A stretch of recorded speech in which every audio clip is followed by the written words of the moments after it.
Dinig ba ako ng lahat? Diyan sa likod? Ay, okay na. Thank you, thank you. Ayan. Nakakaantok po, no? Pag yung maulan, ganyan. So, mga gantong oras, parang madalas natutulog tayo eh, no? Parang nagre-rest tayo ng gantong oras, alas 4, alas 5. Pero sana hindi po natin tulugan yung pangangaral ng salita ngayong hapon, kahit na gaano nakakaantok. So, gawa tayo ng paraan. Pwede tayong magkape, available po yung kape sa gilid dyan. Pwede po tayong tumayo kapag tayo ay natitempt matulog, no? So, hindi lang ngayong hapon, sa mga susunod na linggo. So, kung di maalala, yan. Sayang. Ayun. Bago tayo magsimula, humingi po tayo ng tulong sa ating Panginoon. Lord, salamat po kasi sino ba kami para makapagpangaral ng inyong salita? Kami na mga madumi sa harapan nyo, pero dahil kay Kristo, ay kami ay natanggap, Panginoon, hindi dahil sa kakayanan namin, sa magagawa namin, ito ay dahil lamang kay Hesus Kristo. Kaya nagpapasalamat kami, Panginoon, na pwede kaming mangaral ng inyong salita ng may kalayaan, na may katapangan sa bansang ito. At sana gamitin namin tong opportunity na ito, yung advantage na meron kami, para makinig, para i-take advantage yung mga pagkakataon para pag-aralan kung sino kayo. Sana ngayong hapon ay makinabang kaming lahat, kaming mga mananampalataya at maging yung mga tao na wala pa sa inyo.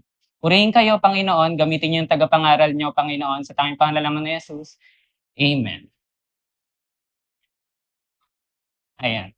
So, yung ating text po ngayong hapon ay makikita natin sa Book of Matthew o Mateo sa Tagalog. At ito po ay makikita natin sa chapter 5. Chapter 5 verse 3. So, nakafocus po tayo ngayong hapon sa chapter 5 verse 3. Although mali yung natin, yung PowerPoint natin. So, ang text po natin ngayong hapon ay Matthew chapter 5 verse 3. Ito po yung nakalagay sa ESV. Sabi rito, "Blessed are the poor in spirit, for there is the kingdom of heaven." Sa Aba version, sa Tagalog, "Mapalad ang mga dukha sa espiritu, sapagkat kanila ang kaharian ng langit." Ayan. So panigurado, na-try na natin na tanungin yung mga kaibigan natin o kahit yung mga oversight natin with our pastor na paano ba tayo dapat mamuhay? Ano ba yung dapat nating maging gawi? Ano ba yung dapat nating maging pag-iisip bilang nagsasabi ng mga mananampalataya? Ano ba yung dapat natin na maging karakter sa harapan ng tao, lalo na sa harapan ng Diyos? O bilang mga nagsasabi na mga disipulo ni Kristo. So panigurado, natanong natin yan sa sarili natin, sa kaibigan natin, sa ating mga pastor. Ngayong hapon, gusto ko po na kung gusto natin malaman ito, we must ponder each sentence sa Sermon on the Mount and test ourselves. Kung gusto natin malaman kung paano ba dapat maging ugali, gawi, o pag-iisip ng isang nagsasabi na disipulo ni Kristo, pag-aralan mo yung Sermon on the Mount at test yourself. Hindi ko po sinasabi na reading, sabi ko ponder, pag-aralan natin kung ano ba talaga yung sinasabi ng Sermon on the Mount. Bakit? Bakit ko siya nasabi? Kasi ito po ay isinulat sa mga disipulo, sa mga nagsasabi na ako ay mananampalataya o tagasunod ni Kristo, o sa mga tao din na mga gustong sumunod kay Kristo. Ito ay isinulat para ipakita kung ano ba ang dapat natin maging karakter. Ano ba yung dapat nating maging gawi, pag-iisip, pag-uugali bilang mga nagsasabi ng mga Kristiyano. So sabi ko nga po kanina, while we are listening, we should examine ourselves. Examine mo, ganito ba ako? Or ganito ba yung uri ng puso na meron ako o pag-iisip o gawi na meron ako bilang nagsasabi na mananampalataya? Ayan. So before we go through po dun sa text natin sa verse 3, pansinin natin yung chapter 5 verses 1 to 2. Sabi dyan, Matthew chapter 5 verses 1 to 2, sabi dyan sa Tagalog, "Nang makita ni Jesus ang napakaraming tao, Umakyat siya sa bundok at pagkaupo niya ay lumapit sa kanya ang mga alagad niya at ibinukan niya ang kanyang bibig at tinuruan sila na sinasabi. So, may nabasa akong quotation, mukhang nalagay naman. Sabi doon, when Jesus opened his mouth, let us open our ears and hearts. When Jesus opened his mouth, let us open our ears and our hearts. Sabi dun sa verse 1, nang makita ni Jesus ang napakaraming tao, umakyat siya sa bundok. Tapos pag-akyat niya sa bundok, sabi dun, umupo siya at lumapit sa kanya yung mga alagad. Hindi lang naman siya literally na, ay, mga disipulo, hindi lang naman sila literally na lumapit kay Jesus nung panahon na yun. Sila rin ay nakinig. 'Di ba? Kaya sinabi diyan, when Jesus opened his mouth, let us open our ears, not only our ears, but our hearts, no? So kahit na hindi yung mga nangangaral dito ay hindi si Jesus, 'di ba? Etong mga pinapangaral ng mga tagapangaral dito sa harapan ay galing sa Diyos. So we must be ready to accept every word na ipapangaral sa harapan, not only receiving our ears, but be ready to receive it sa puso natin. Sa puso natin. Now, sa verse 3, sabi doon, balik tayo sa verse 3. Sabi dito, blessed are the poor in spirit, for there is the kingdom of heaven. Sa Tagalog, mapalad ang mga dukha sa espiritu, sapagkat kanila ang kaharian ng langit. So, bago natin makita kung ano ba talaga yung meaning ng poor in the spirit, tingnan muna natin ano ba yung meaning ng blessed na tinutukoy dito sa verse na ito. Ano ba yung mapalad? Sabi doon, etong mapalad na ito, etong blessed na ito ay nanggaling sa isang Greek word na ang salita ay makarios. O ang English word po nito ay happy, fortunate, or blessed. So we often think that it implies sa feeling of happiness because of something positive in our lives. Yung health natin, good health, safety, family, or yung mga success, good career, 'di ba? Mga something positive na nangyayari sa buhay natin which naturally makes us happy. Natural po 'yon. Kapag may nangyayari sa atin na magaganda, natural na maramdaman natin yung feeling of happiness o yung kagalakan na nararamdaman natin. Pero ano ba yung blessed dito? Ano ba yung makarios dito? Blessed here is not about external circumstances. As we Christians, our happiness is rooted in our right relationship to our God. Ito ay nanggaling, ito ay nakaugat sa ating tamang ugnayan natin sa ating Panginoon. So, regardless kung ano yung external na nangyayari sa atin ngayon, no? Marami tayong mga pinagdadaanan, regardless kung ano man yung nangyayari sa atin ngayon, tayo ay may kagalakan sa ating kalooban dahil sa ating tamang ugnayan sa ating Panginoong Hesukristo. So what does the poor in the spirit mean here? Ano ba yung meaning ng poor in the spirit ditong na nakita na natin yung meaning ng blessed, no? So we will discuss it in our points po. For now, I just wanna share with you yung message nga natin ngayong hapon. Ang message po natin ngayong hapon ay that true blessed are the empty-handed yet held by the grace. Ayan, tama yun nasa screen. The true blessed are the empty-handed yet held by the grace. Ang totoong mapapalad o mapalad ay yung mga taong hindi umaasa sa kanilang magagawa at tinatanggap ang kanilang kakulangan sapagkat sila ay ganap na hawak ng biyaya. And meron lamang po akong dalawang point na mabilis nating tatalakayin ngayong hapon. Ang una ay the meaning of poor in the spirit. Pangalawa, the characters that portrays the poor in the spirit. Una, the meaning of poor in the spirit. So para mas makita natin, no, mas maintindihan natin ano ba talaga yung meaning ng poor in the spirit dito, tingnan muna natin yung hindi niya meaning, what it is not. So what it is not.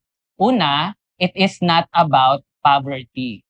It is not about poverty. We often think that the poverty o yung poor na sinasabi dun sa text natin is about economically poverty. Ngayon, nararanasan natin yung mga corruption o yung mga zero balance sa account o yung mga nakakaranas ng mga injustices sa panahon natin ngayon o yung mga nakikita nating mahihirap na nga homeless. We often think na yung blessed ay yung poor in the spirit sa text natin ngayon ay yung about economically poverty. But we often think na sila yung mga tinutukoy na blessed din dito. So kung kung ang meaning ng poor in the spirit dito ay yung poverty, kung nakakaranas ka ngayon ng kaginhawaan sa buhay, ibig sabihin ba wala kang poor in the spirit? O ibig sabihin ba nun, hindi ka blessed, yun na tinutukoy sa verse natin ngayon? Pero para malinaw po, totoo naman na yung Diyos, nagki-care siya ng sobra sa mga nakakaranas ng injustices. Nagki-care siya ng sobra sa mga mahihirap, sa mga nahihirapan sa panahon natin ngayon. At marami po tayong mga verses na pwedeng gamitin para dito. Ngunit hindi po ito yung tinutukoy ng verse natin ngayon o nung poor in the spirit dito. Hindi siya about economically poverty, it is about the spirit. Poor in the spirit. Ayun po yung keyword natin ngayon. Poor in the spirit o yung may kapakumbabaan sa kanyang puso.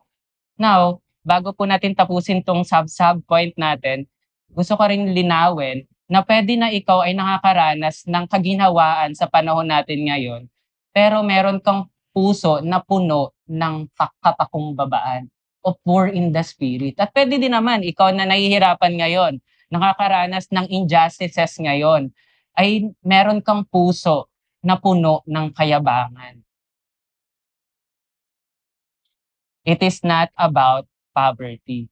Pangalawa, it is not about naturally meek and shy.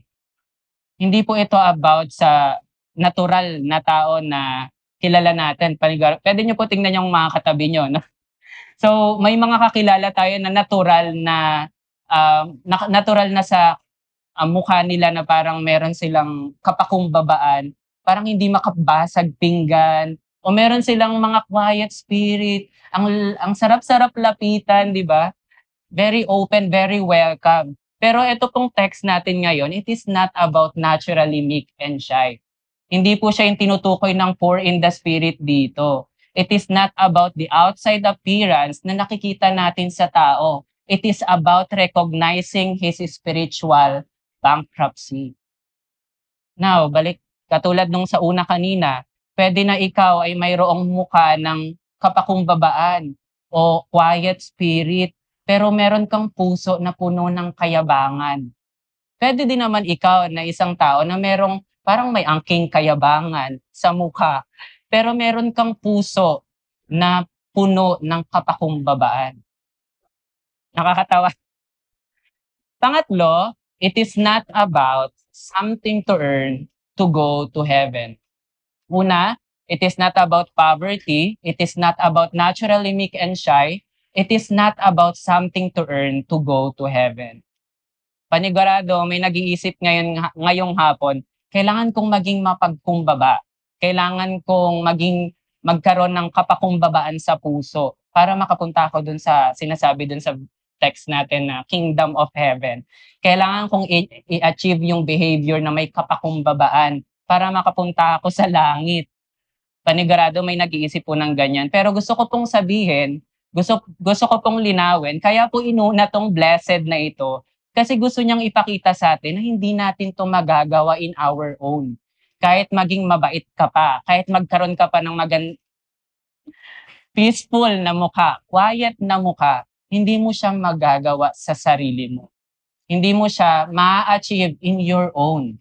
Kahit i-achieve mo pa yung mukha na may kapakumbabaan. Gusto nitong ipakita na kailangan mo ng biyaya lamang. You cannot earn it by your own. Makakamit mo ito sa pamamagitan ng pag-amin na hindi mo makakaya at mananampalataya at magtitiwala lamang sa Diyos. So medyo may may naiisip na tayo kung ano ba talaga yung meaning ng poor in the spirit. Pero mamaya mas makikita pa natin ng mas malinaw at mas maganda kung ano yung ibig sabihin ng poor in the spirit sa text natin ngayon. Now, punta naman tayo sa what it is. Ano ba talaga yung meaning ng poor in the spirit sa text natin ngayon? Meron lamang po akong isa. What it is recognition that apart from God, you are spiritually bankrupt and utterly dependent on His mercy and grace for everything. The humble posture is the gateway to the kingdom of heaven. Para mas maintindihan natin, i-open po natin yung ating mga Bible. Kung wala po kayong hard copy na Bible, pwede po sa ating screen. Isaiah chapter 64 verse 6. Sabi diyan, kaming lahat ay naging gaya ng isang marumi, at ang lahat naming katuwiran ay naging parang maruming kasuotan. Kaming lahat ay nalalantang gaya ng dahon, at tinatangay kami ng aming mga kasamaan na parang hangin. Dahil sa ating pagiging makasalanan, lahat tayo ay hindi naging katanggap-tanggap sa harapan niya dahil sa ating pagiging sinful. Dahil sa pagkahulog ng unang tao doon sa Garden of Eden, lahat tayo ay hindi naging katanggap-tanggap sa harapan ng ating Diyos. So kahit na anong gawin nating mabuti sa paningin ng tao, ito ay nananatiling marumi sa harapan niya dahil sa ating pagiging makasalanan. Dahil sa ating pagiging maruming makasalanan. So kung ang inaasahan mo ngayon para makapunta ka sa kingdom of heaven ay yung kabutihan mo, yung mga achievement mo, o yung anumang pinagmamalaki mo, anumang nakikita mong kabutihan sa sarili mo, ikaw ay bibiguin ito. Bakit? Kasi the only way to go to heaven, to kingdom of heaven, ay yung pagkilala mo na ikaw ay makasalanan at wala kang kahit na anong may offer sa harapan niya. At ikaw ay buong puso na dedepende lamang sa awa at biyaya ng ating Panginoong Diyos. At that humble posture of the heart is the gateway to the kingdom of heaven. Ayun po yung susi para tayo ay makapunta lamang sa langit.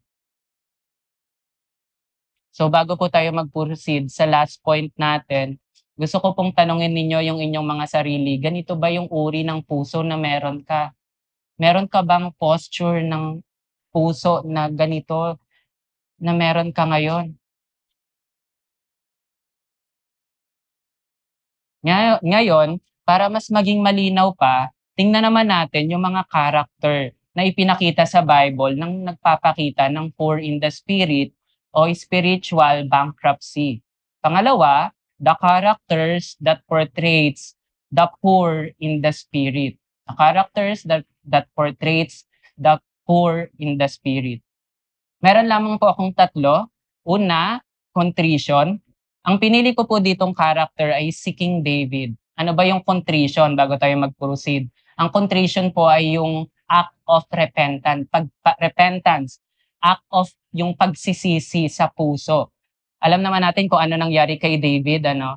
Nagkasala siya kay Bethsheba sa Diyos dahil sa nagkaroon sila ng ah, dahil sa pakikipagtalik niya kay Bethsheba. At hindi lang 'yon, napatay din yung asawa ni Bethsheba. At makikita po natin sa contrition niya, yung contrition niya sa Bible sa Psalms 51.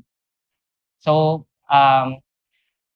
maganda po basahin natin yung buong Psalms 51, no? Pero i-highlight ko lang po yung apat na verse. Una, yung verse 3 to 4. Sabi doon, sapagkat aking nalalaman ang mga pagsuway ko at ang aking kasalanan ay laging nasa harapan ko. Laban sa iyo lamang ako nagkasala at nakagawa ng kasamaan sa iyong paningin. Upang ikaw ay maging ganap sa iyong pagsasalita at walang dungis sa iyong paghatol. So makikita po natin dito sa text na ating binasa yung sincerely ng puso niya at pagiging honest niya ng pagsisisi niya ng kanyang kasalanan. Sabi niya, sapagkat aking nalalaman ang aking mga pagsuway ko at aking kasalanan ay laging nasa harapan ko. laban sa iyo lamang ako nagkasala at nakagawa ng kasamaan sa iyong paningin.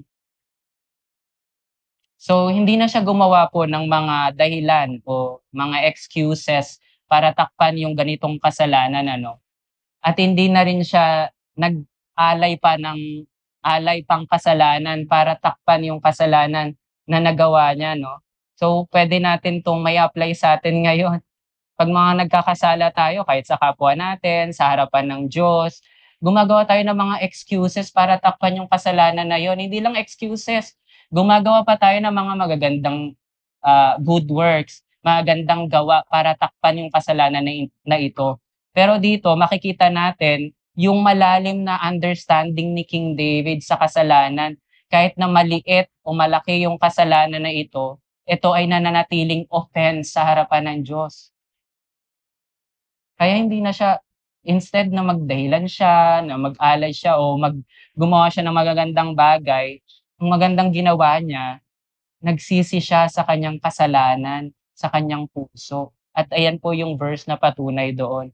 Pero hindi lamang yon, after niyang i-acknowledge yung kasalanan niya, si David ay humingi ng tulong sa Diyos ng isang bagay na hindi niya kayang gawin sa sarili niya.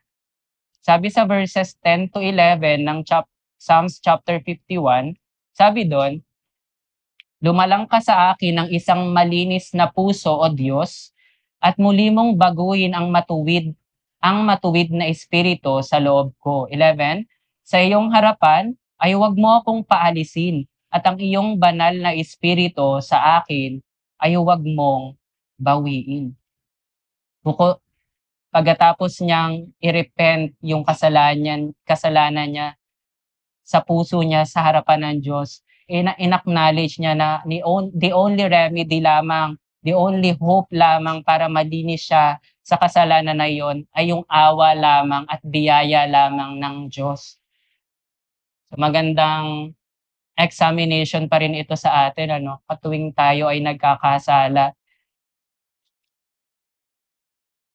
Pangalawa, hindi lamang po contrition yung gusto kong ipakita, ay ito rin yung confession at napili ko dun ay si Apostle Paul. Sabi sa, text na 1 Timothy chapter 1 verse 15, "Tapat ang salita at nararapat tanggapin ng lubos na si Kristo Jesus ay pumarito sa sanlibutan upang iligtas ang mga makasalanan na ako ang pangunahin sa mga ito." Naka-highlight yung pangunahin sa mga ito, hindi po ibig sabihin nito na siya yung leader ng lahat. Gusto niya pong sabihin dito na siya yung pinakamatindi, siya yung pinaka-worst sa lahat ng mga sinners na kilala niya, sa lahat ng tao. At bakit niya yun nasabi? Dahil alam naman natin kung ano yung past ni Paul, di ba? Siya po yung great persecutor ng lahat ng mga tapat na mananampalataya nung unang panahon. Pinapapatay niya, lahat hinahagupit niya, kasi siya po yung great persecutor nung time na iyon. Pero dito, he confesses how great mercy, gaano kalaki yung awa ng biyaya ng Diyos na iligtas yung isang kahabag-habag na makasalanan na katulad niya. Katulad nung sinabi ni Kuya Butch kaninang umaga, papaano ako iniligtas ng Panginoon sa pagiging matindi kong makasalanan 'no? Sana nakikita din natin 'to sa sarili natin. Papaano ako iniligtas ng Panginoon sa katindihan ng kasalanan na meron ako. At nagawa niya yon, na-confess niya yon dahil nakita niya yung laki ng kasalanan niya sa harapan ng Diyos at dahil din sa kabanalan na nagre-reflect doon sa kanya, kabanalan ni Kristo. So not only that, gusto ko pong i-highlight din yung Romans chapter 7 verses 18 to 24.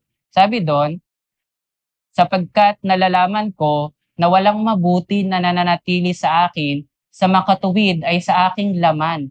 Ang pagnanais ng mabuti ay nasa akin, subalit hindi ko iyon magagawa." Verse 24, "Kahabag-habag na tao ako, sino ang magliligtas sa akin mula sa katawang ito ng kamatayan?"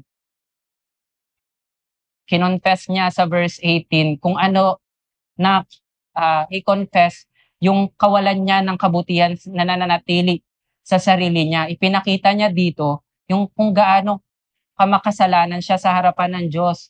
Makikita natin hindi lang yon, makikita natin yung ongoing na struggle ni Paul sa kasalanan. Sabi niya, kabag-habag na tao ako. Sino yung magliligtas sa akin mula sa katawang kamatayan na ito?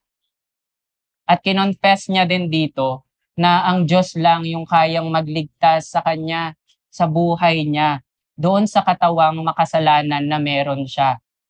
At gayon din sa atin, di ba? Ang Diyos lang yung magliligtas sa katawan na meron tayo ng makasalanan. Sabi sa verse 25, ngunit salamat sa Diyos sa pamamagitan ni Jesucristo na Panginoon natin. Dito sinasabi niya na yung highlight niya yung pagiging makasalanan niya, pinakita niya na kabag-abag siya dahil dun sa nananatiling kasalanan sa buhay niya. At sinabi niya sa verse 5, yung kaligtasan niya lamang ay sa pamamagitan lamang ni Jesucristo natin. So sana gano'n din tayo 'no, magandang examination din ito sa ating mga sarili.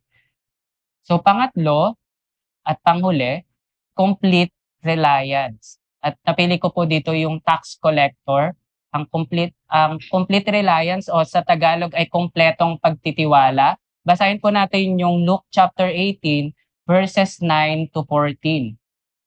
Sabi dito, isinalaysay rin niya ang talinghagang ito sa ilan na nagtitiwala sa kanilang sarili na sila'y matutuwid at tinahamak ang iba. Dalawang lalaki ang pumunta sa templo upang manalangin. Ang isa'y Pariseo at ang isa'y maniningil ng buwis.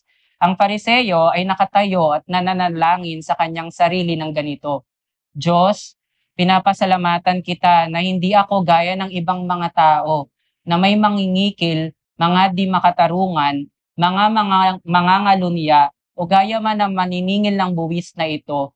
2 ulit akong nag-aayuno sa isang linggo, nagbibigay ako ng ikapo sa lahat ng aking kinikita, verse 13, subalit ang maniningil ng buwis na nakatayo sa malayo ay ayaw itingin man lamang ang kanyang mga mata sa langit, kundi dinadagukan ng kanyang dibdib at nagsasabi, Diyos, mahabag ka sa akin na isang makasalanan. Na ang sinasabi ko sa inyo, na naog patungo sa kanyang bahay ang taong ito na inaring ganap sa halip na ang isa. Sapagkat ang bawat nagmamataas sa kanyang sarili ay ibababa, ngunit ang nagpapakababa sa kanyang sarili ay itataas. May mga highlight verses po tayo kanina, no? Yung sinabi niya doon na ayaw itingin man lamang ang kanyang mga mata sa langit dahil alam niya kung gaano siya katinding makasalanan. Wala siyang maibibigay, wala siyang mai-offer man lamang na kabutihan sa Panginoon. In short, nakikita niya dito na hindi siya karapat-dapat sa Diyos. Kung makikita niyo sa verses na ating mga binasa, nakatayo siya sa malayo. Tapos hindi lang yon, hindi niya kayang itingin yung kanyang mga mata. Hindi lang yon, dinadagupan niya yung kanyang sarili. Dahil sa siguro kahihiyan na nararamdaman niya, na nakikita niya yung hindi niya karapat-dapat sa harapan ng Diyos dahil sa kasalanan niya. Hindi lang yon, nakita natin yung total dependence netong tax collector na ito. Sabi niya, Diyos, mahabag ka sa akin na isang makasalanan. Pinakita nito yung kawalan niya ng magagawa apart from God. Hindi ko kayang linisin yung sarili ko apart from you. Dito sa part na ito, ipinakita ng tax collector yung 3 bagay na ating pinag-aralan. Contrition, confession, and complete reliance o kompletong pagtitiwala. I pray na if you are a Christian, meron ka ring 3 bagay na ito sa puso mo. Contrition, confession, and complete reliance. And finally, I just wanna end this sermon sa pag-highlight ng testimony ni Jesucristo. Ultimately, si Jesus Christ. Philippians chapter 2 verses 7 to 11. Sabi dito, kundi hinubaran niya ang kanyang sarili at kinuha ang anyong alipin na naging katulad ng tao. At palibhasa'y natagpuan sa anyo ng tao, siya'y nagpakababa sa kanyang sarili at naging masunurin hanggang sa kamatayan, maging sa kamatayan man sa krus. Kaya siya naman ay itinaas ng Diyos at siya'y binigyan ng pangalang higit sa lahat ng pangalan, upang sa pangalan ni Jesus ay lumuhod ang bawat tuhod sa langit at sa lupa at sa ilalim ng lupa, at ipahayag ng bawat dila na si Jesucristo ay Panginoon sa ikaluluwalhati ng Diyos. Naka-highlight kanina sa unang verse natin yung hinubaran, or sa English, He emptied Himself. Paano niya napatunayan na He emptied Himself? Binanggit doon yung tatlong bagay. Yung kinuha, yung naging katulad ng tao, yung sa verse 8, natagpuan sa anyo ng tao. He emptied himself. Hindi ibig sabihin na inalis niya yung pagiging Diyos niya, kundi the Son of God added to his person a human nature without surrendering any of his divine attributes. So si Jesucristo po ay totoong buong Diyos at siya rin naman ay totoong kompletong tao. Kumpletong tao. Ngunit hindi katulad natin na tao na nagkakasala, na marumi sa harapan ng Diyos. Siya ay malinis at hindi man lamang nagkasala sa kanyang pag-iisip sa lahat ng buhay niya dito sa mundo. Tapos sabi doon sa verse 8, in order for him to die, kailangan niyang maging tao. He humbled himself. Malayang pinili ni Kristo ang magkatawang tao at magdusa doon sa cross. No one forced him into it. Wala pong pumwersa na gawin ito sa sarili niya. Sabi niya dito, kusa niya ginawa ito. Malayang pinili ni Kristo na magkatawang tao at magdusa doon sa cross para bayaran yung mga kasalanan ng mga tao. Sabi doon, no, and he highlight his obedience even doon sa point na kailangan niya ng mamatay doon sa cross. At alam niyo po, yung kamatayan doon sa cross, ito yung bagay na shameful death nung panahon na yun. Christ willingly suffered the most shameful of death.